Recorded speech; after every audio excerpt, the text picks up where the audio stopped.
السلام عليكم. اهلا بيكم في فيديو جديد وحلقة جديدة من مطبخ ريما. طبق اساسي ورئيسي بيبقى في شهر رمضان على سفرتنا، سواء في الفطار او في السحور. طبق الفول المهروس في الكبة او الخلاط. هنعمله مع بعض بطريقة ولا اروع من كده. مقاديره بسيطة سهلة متوفرة في البيت. تعالي مع بعض نشوف المقادير وكمان طريقة تحضيره ايه. بس لو لسه اول مرة بتشوفي قناتي ما تنسيش طبعا اشتراك في القناة وفعلي زر الجرس عشان يوصلك كل الفيديوهات الحلوة. يلا نبدأ الحلقة. عشان نعمل طبق الفول المهروس، طبعا عندك في الخلاط او في الكبة زي ما تحبي، وكمان ينفع في الهاند بلندر اللي هو الخلاط اليدوي اللي هو بيبقى بالايدين. عادي جدا اشتغلي في منتهى السهولة. عشان نعمل وصفتنا الجميلة دي محتاجين كل الحاجات السهلة البسيطة دي. عندي هنا طبق من الفول، فول مدمس تمام، او فول من العربية او من المحل براحتك قوي. تمام. فول مهروس او فول سادة طبعا. عندي كمان الخضار اللي هستخدمه وهو طماطم، طماطماية واحدة، فصين من الثوم، كمان فلفلاية خضرة رومي وفلفلاية حراقة. حلو كده. طماطم ثوم فلفل، من كل حاجة حاجة واحدة بس.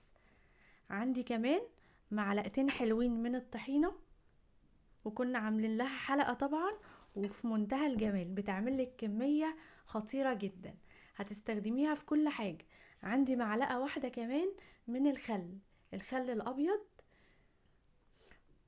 وكمان معاها 3 معالق من الزيت، مع نص معلقة من الملح، معلقة كبيرة من الكزبرة والكمون، ومعاها كمان ليمونة واحدة. حلو كده. ملح كمون كزبرة ليمون وخل وزيت، ومعاه الطحينة. هنبدأ شغل كده في الوصفة البسيطة ديت. وأول حاجة هعملها هجيب السكينة بتاعتي بالطريقة دي وهبتدي. أنا طبعا قسمة الطماطماية على 2، هشيل الجزء ده وهنبتدي الأول نجيب الكبة وهنقطع الطماطم مكعبات أو أي تقطيعة وتحطيها في الكبة. تمام بالشكل ده كده لحد ما تخلصي كل الكمية اللي عندك، سواء طماطميتين كبار او 2 صغيرين براحتك قوي. هقطع كل الكمية وارجع تاني. قطعت الطماطم بالطريقة الحلوة دي. هنزل بفصين الثوم، اقطعهم برضو نصين كده، وهقطع الفلفل، وهقطع الفلفل التاني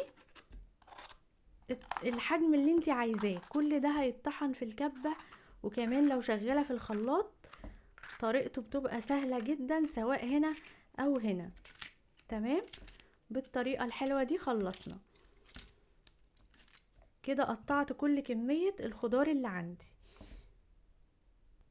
حطيت في الكبة الطماطم الفلفل الثوم، وبعد كده هنزل بالخل، معلقة من الخل كبيرة، و3 معالق من الزيت. والزيت بيديله لمعة كده وقوام حلو قوي ومظبوط. هننزل كمان بالفول،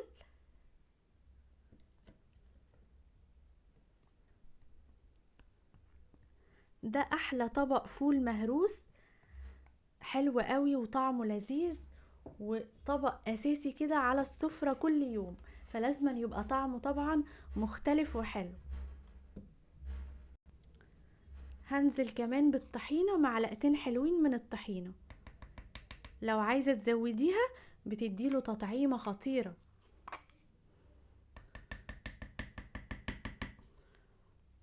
وعارفين ان اسعار الطحينة بتبقى غالية، فضروري قوي ان احنا نعملها كده ايه في البيت، بتدينا القوام وبتدينا الايه الكمية الحلوة اللي احنا عايزينها بنفس المكونات اللي بره، فما فيش مشكلة ان احنا نعملها. هنزل بعصير ليمونة، واخد القلب بتاع الليمونة كده واهرسه بالطريقة دي، انزل كل العصارة الحلوة عشان دي فايدة الليمون طبعا. زيها النص التاني، وبعد كده هضيف الملح وهضيف الكمون. عصرت الليمونة الحلوة بتاعتنا بالطريقة دي. تمام، ضروري انزل بالقشر بتاع الليمون او قلب الليمونة كده عشان دي التطعيمة بتاعتها.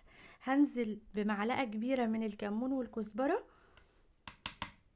المطحونة، ورشة صغيرة من الملح عشان عندي الكزبرة مطحونة بالملح. وخلصت كل المكونات كده، وهبتدي اقفل الكبة وهطحن كل الكلام الجميل ده. مش هياخد دقيقة واحدة في الكبة.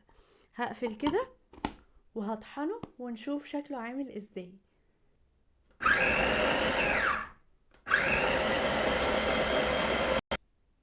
يلا نشوف طبق الفول الجميل اتهرس وبقى شكله ازاي.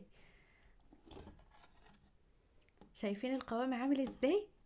كريمي قوي ومتماسك كده وحلو، ولا هو خفيف جدا ولا هو تقيل جدا، وده القوام اللي انا عايزاه. او تاني حاجة بقى هنعملها بعد ما هو اتطحن كده، مش هناخده طبعا وناكل منه على طول. هنمسك بقى طاسة حلوة تكون فاضية، وهننزل بكل الكلام الحلو ده ونديله تسخينة سريعة على الطاسة، يبقى دافي كده وحلو، بحيث لما نعمله سندوتشات سواء للسحور او حتى للفطار. وده ينفع طبعا لفطار كل يوم، مفيش اعتراض عليه ابدا، طعمه لذيذ قوي. هنسخنه في الطاسة ونقدمه كده ويبقى جنب اي اكل احنا بنعمله.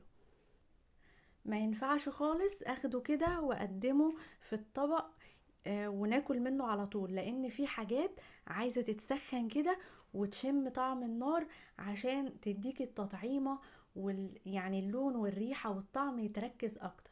فده طبعا مش هينفع غير لما اسخنه. فانا هسخنه كده بسيط ونرجع نشوفه عامل ازاي.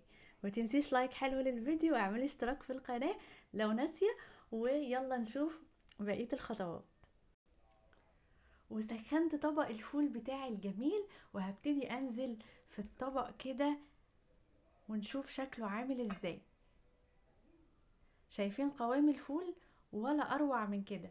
طبعا لو عايزة قوام الفول يبقى انعم براحتك قوي، لو عايزاه خشن شوية يبقى فيه مجروش كده، الخضار يبقى مجروش جواه، مفيش طبعا مشكلة. كل ما تضغطي على الكبة اكتر بينعم معاكي، بس لو عايزاه خشن بيبقى افضل بكتير. وده شكل طبق الفول معايا، وهبتدي بس ازينه بحاجة بسيطة كده. وقدمت معاه طبعا الاساسي جدا وهو الطماطم والخيار والفلفل بالطريقة الحلوة دي. وزينا طبق الفول الجميل بتاعنا، فول الخلاط المهروس او فول المطاعم بالخلطة السرية، حاطله كل تركاية تديله الطعم واللون والريحة اللي بنشوفه في المطعم. عارفين طبعا الطبق ده عامل كام في المطعم؟ تمام، فاحنا عاملينه في البيت بطريقة اقتصادية فيها كل حاجة متوفرة، وقدمنا معاها طبعا شرايح من طماطم خيار فلفل، اللي انت عايزاه كله ممكن تحطيه جنب الطبق ده، مع طبعا البيض والجبنة والزبادي، ولو في شمام او بطيخ وقت السحور. طبعا كل الحاجات دي بتبقى مرطبة وحلوة جدا وبتدينا باور كده خلال اليوم. ما تنسيش طبعا لايك حلوة للفيديو واعملي اشتراك في القناة، واستنيني في فيديوهات احلى واحلى من مطبخ ريما. سلام.